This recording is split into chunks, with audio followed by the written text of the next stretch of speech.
Good morning, everyone. I will share gender expression policy today.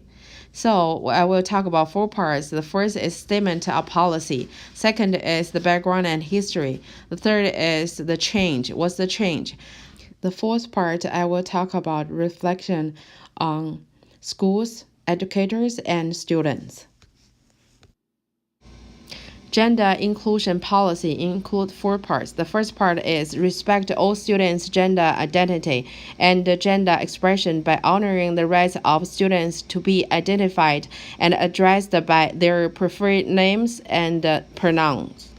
The second point is within academic programming, prohibit the separation of students and curriculum materials based upon gender unless it serves as a competing instructional tools.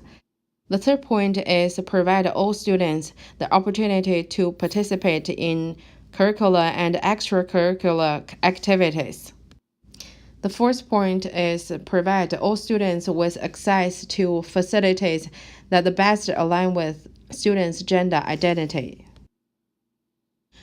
In February 2014, St. Paul Public Schools started working on establishing of this policy because transgender and gender non-conforming students in SPPS have reported the following problems: violations of personal privacy and data privacy, a lack of respect and understanding from adults about gender identity and gender expression, fear of discrimination from being outed, a lack of access to facilities.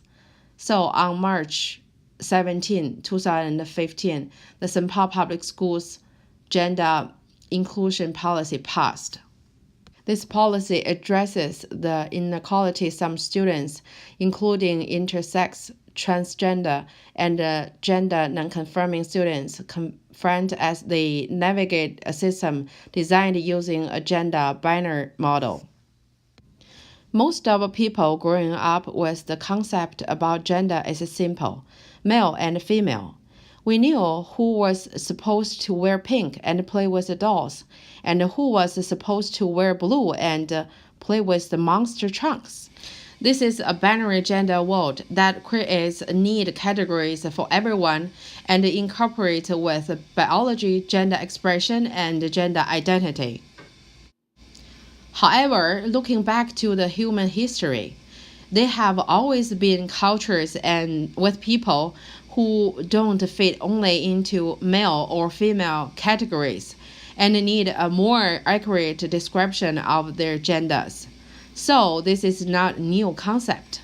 Many Native American tribes have a language to describe the people who identified out of the gender binary. On the Indonesia island, 5 genders are recognized. Gender inclusion policy brings awareness for all schools, educators, students, and families to create a learning environment with value students' gender identity and gender expression. And also, gender diversity is recognized and respectful.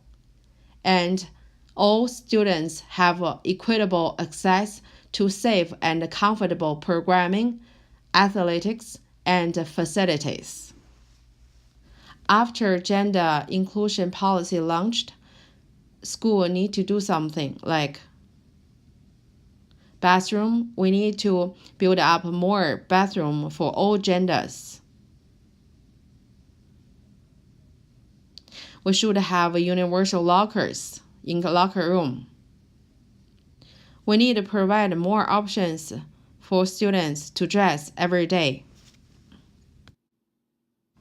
As educators, we need to change our language, like we cannot say girls and boys in classroom anymore. So if we grade students, we cannot say ladies, gentlemen, or girls, boys. We should use language like friends, everybody, everyone, students, and you, or call name directly. So we need to think about and be careful our language in future. Thank you very much for your watching today. Bye.